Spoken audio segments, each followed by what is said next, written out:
You guys already know I'm excited for some brand new Life by You news. Well, not brand new. This is 4 days old now at this point, but we have another look, a dive into traits. They've touched on this again many times, but now we have a dedicated video to traits. Hi everyone, it's Community Manager Rocio with a special video this week. This is accompanying our senior game designer Lauren's blog post on our website. You can find the link in the description. As you can recognize from the character creator, we're going a bit more in depth on traits this week. Wait, why do the characters already look better? I don't know, maybe it's the lighting, but the skin just looks a lot smoother here. I'm definitely more a fan of the way this character looks in here than we've seen in some previous clips, of course. Also, it seems like a lot is different. I don't remember these outfit categories on the right-hand side. The beachwear, casual, formal, sleepwear, and workout. I don't remember them being there. Maybe they have been, but I think maybe that's been moved around a bit. But we can choose for likes and dislikes. It looks like we get 5 of each. As you can recognize from the character creator, we're going a bit more in depth on traits this week. You can find more full descriptions of what each of the types of traits are and what they're all used for in the blog, but here we wanted to show you what they looked like in game. In the human editor, you can see all of the different types of traits, all your likes and dislikes, and edit them here. Moving on to one of the traits that Lauren mentions in her blog is athletic. So here, this character, I've made her both athletic and active. I don't like how the character just flashed down onto the ground to do push-ups.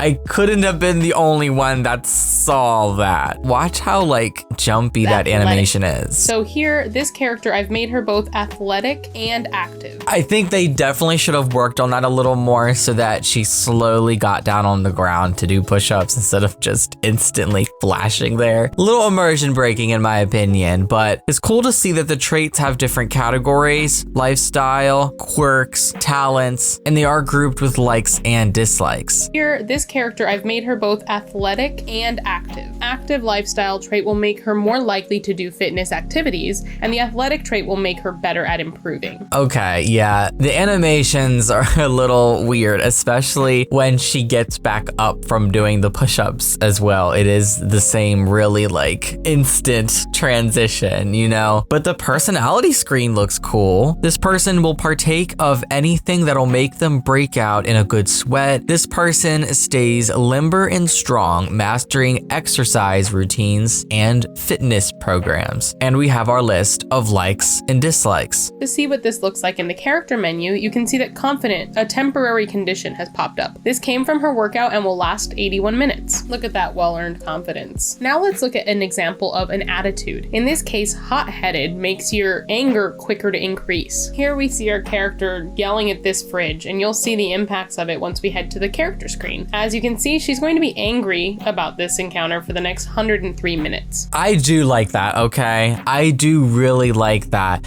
It's just something a little weird with the animations. You know, like not the animations themselves, the transition between idling and the animations. If you understand what I'm trying to point out here, then you probably see it as well. You know, like if they're just idling and then they start becoming angry, it's just like, it's too instant. It doesn't feel like natural. You know, it's not super smooth, but the animations themselves look pretty good. And I do like that current effect. And it says how long that's going to last for. So that's a timer on the effect. I wonder how many of these current effects they can feel at the same time. Much like confident, you can see that this is a temporary condition, and we want to show one more temporary condition that you can get from your likes and your dislikes. You can see here below. Let's take a look at how much she likes art. Here we have Florette looking at a piece of art that's in her house. Even though she may not be in the best mood right now, looking at art is one of her likes, so it should still impact her current conditions. We look here and yeah, she's angry, she's confident, but she's still happy for the next 89 minutes. Okay, so I'm guessing that the way she's feeling can be conflicted then, because she's feeling happy about one thing and angry about another thing.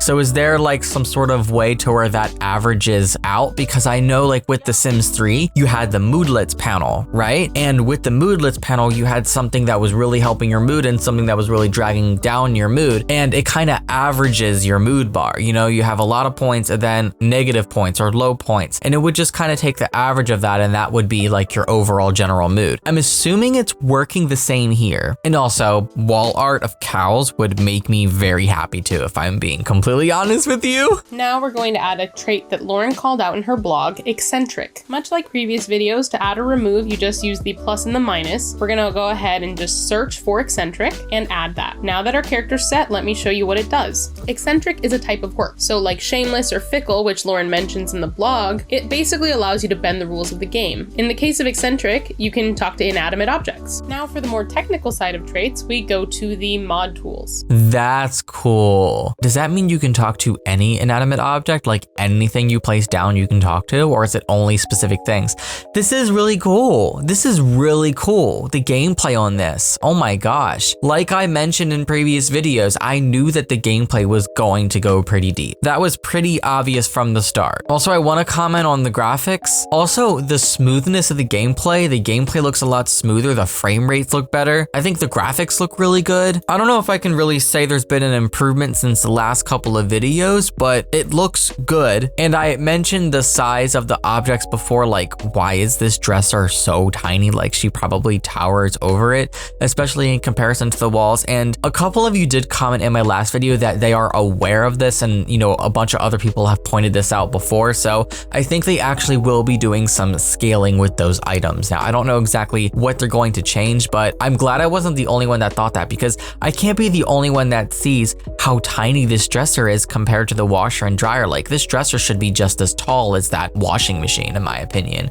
And I feel like, yeah, this bed can be low because some people do have their beds low, but it's just the size of everything doesn't like match up. You know, like some stuff feels too small compared to other things. Like, it's just the scaling, the general scaling of objects, you know? Now for the more technical side of traits, we go to the mod tools. Looking at the tags here, you can see the different ones that Lauren outlines, including the different life stage tags so that you can determine who will be able to use this, as well as whether it'll appear in avatar creation or what type of trait it is. These are the main types of tags that we're using in our trait creation. You can, of course, create your own tags to use them however you'd wish, either for searching or for different dynamics that you're trying to create when you mod. Now for a quick overview of what Lauren talks about in terms of script editing. So here you can see that there are different scripts for different stages of this trait. This is a temporary trait, caffeinated. This part of the trait is added when the trait is first assigned to the person. So you can see it affects rest as well as starts counting how many cups of coffee you've had. There's also on renew traits, which is basically every time that trait is reassigned. In the case of caffeinated, it starts counting how many cups of coffee you have. And the final part of the script is when that trait is removed. So for caffeinated, you can see that once you remove that trait, you crash. You get a caffeine crash. Lauren goes into that and these tags a little bit more in her blog. Finally, a little bit more on interaction script wrappers. As Lauren describes them, these are a burger bun around the interaction meat patty, basically allowing you to add commands before and after functions. This is kind of insane. They've showed us before, there's like an editor for everything. Like, there's like a mod tool to change like so many things about the game, like the conversation editor. And now even seeing the trait editor, like changing how many cups of coffee you need to either have or don't have for it to affect you before, you know, your character crashes. Like, holy crap. Like, these are like things that modders change within the game, but they're making it so easy for just the everyday person to change or tweak because all these tools are just kind of built in, I guess. God, that is so cool. This basically allows you to add a bunch of the same useful commands to a tag. That way you don't have to go through each one individually, such as a bunch of different types of exercises in the case of fitness. And that's it for this brief overview. Lauren answers more questions and goes more in depth in the blog, which is linked in the description below. Thank you so much for watching and see you next time. Wow, that's cool, guys. Just like with every other aspect of this game, the customization is insane. There's so much to change, so much to tweak and play around with. And just think, if that's one trait that we can change, what are all the other traits that we can change, and what are the variables of those traits that we can mess around with? There are probably a crazy amount of opportunities, and I cannot wait to get my hands on this. My current question though is, are all three of these things averaging out? Because it says she's angry for 14 more minutes, but she's also confident for 28 more minutes, but also happy for 89 more minutes. So in my head, I'm thinking, okay, maybe the game is taking an average of these for her current mood, but her current mood is stated here as angry. So is she not as angry as she would be because she has these confident and happy feelings at the moment? Or is it only just looking at whatever she got first first that is going to expire first. And then once angry drops off, she's going to feel confident. And then once confident drops off and she's left with happy, then she's going to feel happy. Like, how exactly is it working? I'm hoping that it's kind of taking an average of these things, kind of like the moodlet system, you know? Share your thoughts on all of this below. I find this very, very interesting, and I can't wait to learn more about Life by You. It's already, what, Wednesday now at this point, and I think we get updates every Friday. So because I'm so late on this, that means our next Life by You update is only a couple of days away. Thank you guys for watching. So long, and happy life simming.